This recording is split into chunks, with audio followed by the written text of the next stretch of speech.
Assalamualaikum warahmatullahi wabarakatuh. Dikisahkan jika pada hari kiamat nanti, Nabi Khidir alaihissalam akan bertemu dengan Dajjal. Pertemuan antara Nabi Khidir dengan Dajjal di hari kiamat nanti akan menimbulkan peristiwa besar yang penting untuk diketahui oleh umat Islam. Memangnya, hal apa yang akan terjadi saat Nabi Khidir alaihissalam bertemu dengan Dajjal di hari kiamat besok? Ini adalah sebuah kisah tentang pertemuan dua tokoh besar dalam Islam, yaitu antara Dajjal dan Nabi Khidir alaihissalam. Dikisahkan keduanya akan bertemu ketika bumi tengah diambang kiamat besar. Bismillah, kita mulai kisahnya. Dikisahkan Dajjal akan memenggal kepala Nabi Khidir alaihissalam ketika keduanya bertemu di hari kiamat. Benarkah kisah tersebut? Sepanjang sejarah kehidupan manusia dari Nabi Adam alaihissalam hingga hari kiamat nanti hanya Dajjal yang memiliki kemampuan menipu dan membuat fitnah terbesar sepanjang sejarah. Sampai-sampai Nabi Shallallahu Alaihi Wasallam pernah bersabda, tidak ada satupun makhluk sejak Adam diciptakan hingga terjadinya kiamat yang fitnahnya lebih besar dari Dajjal. Hadits riwayat Muslim.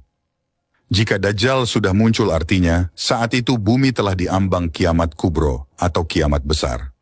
Saat ini Dajjal sedang dipenjara di suatu pulau dan menunggu untuk keluar.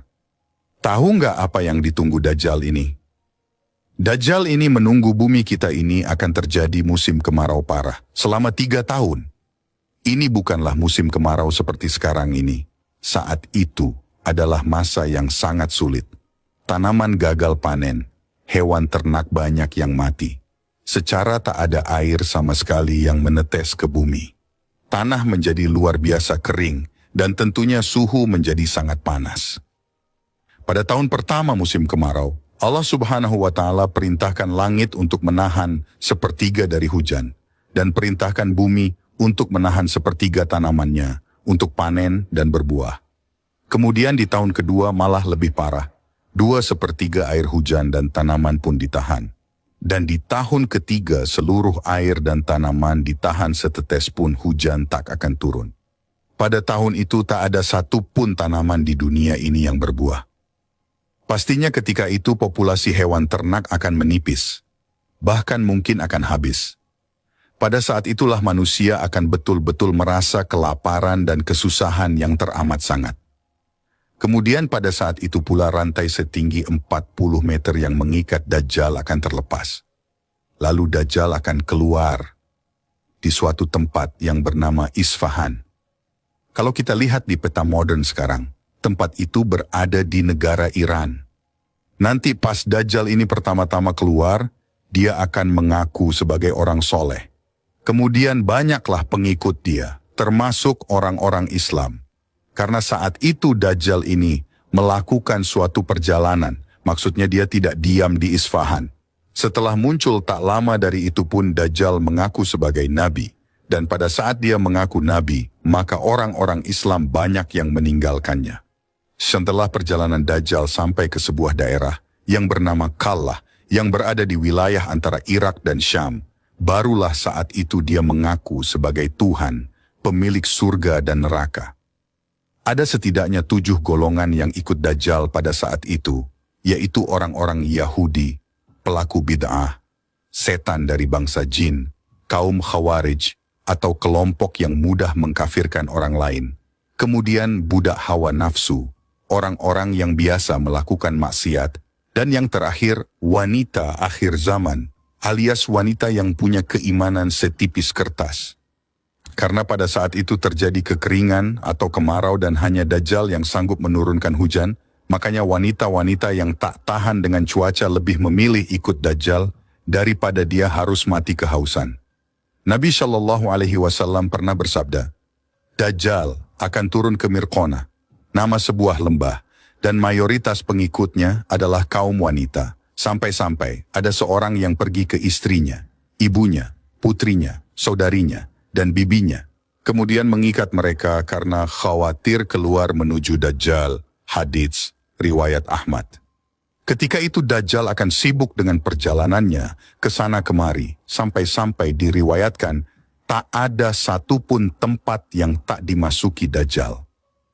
Jadi seluruh pelosok-pelosok negeri akan didatangi Dajjal untuk dia menebar fitnah sekaligus mencari pengikut. Hanya 2 kota saja yang Allah Subhanahu wa Ta'ala lindungi, supaya Dajjal dan para pengikutnya tidak bisa masuk, yaitu Makkah dan Madinah. Dan hebatnya lagi, Dajjal mengelilingi seluruh bumi hanya dalam waktu 40 hari saja. Kemudian setelah fitnah Dajjal telah mencapai puncaknya, maka muncullah Nabi Khidir alaihissalam yang akan membongkar segala fitnah dan tipu daya dari Dajjal ini. Dan Nabi Khidir alaihissalam akan bersaksi dan meyakinkan kepada seluruh umat manusia bahwa inilah Dajjal akhir zaman yang sesungguhnya. Beliau akan menjelaskan segala kebohongan yang dibuat Dajjal. Setelah Nabi Khidir alaihissalam bersaksi di hadapan umat manusia, kemudian Dajjal memenggal kepala Nabi Khidir alaihissalam. Lalu setelah melakukan itu, Dajjal memamerkan seluruh kekuatannya kepada umat manusia dengan maksud untuk merapuhkan keyakinan mereka atas kesaksian Nabi Khidir alaihissalam tadi. Dan untuk lebih meyakinkan lagi kepada orang-orang dengan keahlian sihir yang luar biasa itu. Saat itu Dajjal menghidupkan kembali Nabi Khidir alaihissalam yang sudah terpenggal dan tercincang. Setelah berhasil dihidupkan, dengan bangga Dajjal berkata kepada orang-orang, "Bukankah kalian telah melihat kekuasaanku sebagai Tuhan?" Maka semakin yakinlah ketika itu orang-orang yang telah mengikuti Dajjal. Mereka jadi betul-betul percaya kalau Dajjal yang ada di hadapannya itu adalah Tuhan. Lalu Nabi Khidir alaihissalam kembali menentang persaksian atau perkataan Dajjal tersebut. Beliau berkata, "Wahai umat manusia, dia tidak akan melakukan hal seperti ini terhadap seorang pun setelah aku." Kemudian Dajjal pun memenggal lagi Nabi Khidir alaihissalam untuk yang kedua kalinya. Namun atas izin dari Allah Subhanahu wa Ta'ala ketika itu, Dajjal tak mampu untuk membunuhnya dengan cara yang sama.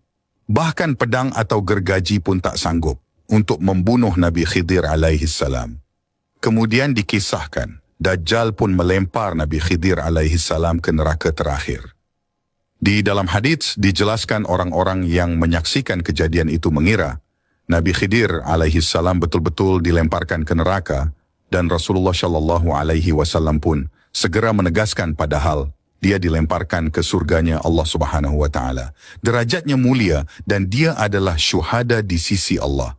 Setelah kejadian itu barulah sebagian umat semakin yakin dan segera berbayat kepada Imam Mahdi.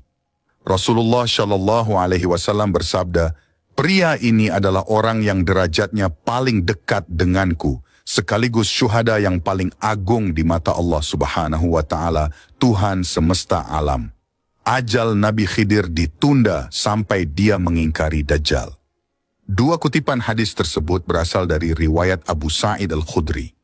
Sebenarnya ada perbedaan pendapat dari para ulama mengenai masa hidup Nabi Khidir alaihissalam ini. Sebagian mengatakan Nabi Khidir alaihissalam telah lama wafat. Sebagian ulama lain berpendapat Nabi Khidir alaihissalam akan terus hidup sampai hari kiamat. Namun sebagian besar para ahli hadits mengatakan Nabi Khidir alaihissalam masih hidup dan akan terus hidup sampai hari Dajjal keluar nanti. Di dalam Syahih Muslim ada hadits yang mengisahkan tentang Dajjal yang ketika itu dia tak bisa masuk ke kota Madinah. Lalu keluarlah seseorang dari sebaik-baiknya manusia dan dia berkata, "Aku bersaksi bahwa kau benar-benar Dajjal," yang dikatakan Rasulullah Shallallahu alaihi wasallam kepada kita. Lalu Dajjal berkata, "Bila kubunuh orang ini, lalu kuhidupkan kembali, apakah kalian masih mengeluh?" Mereka menjawab, "Tidak." Maka Dajjal membunuhnya, lalu menghidupkannya kembali. Lalu berkatalah laki-laki yang dibunuh itu, "Aku semakin yakin bahwa kaulah Dajjal." Maka Dajjal ingin membunuhnya lagi, namun Dajjal tak mampu. Di dalam riwayat Abu Ishaq, beliau berkata, laki-laki itu adalah Nabi Khidir alaihissalam. Hadis riwayat Muslim nomor 2938. Kemudian ada riwayat dari Imam Nawawi yang menjelaskan jumhur ulama mengatakan, bahwa dia masih hidup sebagaimana dijelaskan dalam hadits keutamaannya dan mengenai kehidupan Nabi Khidir ini adalah kabar yang syahih.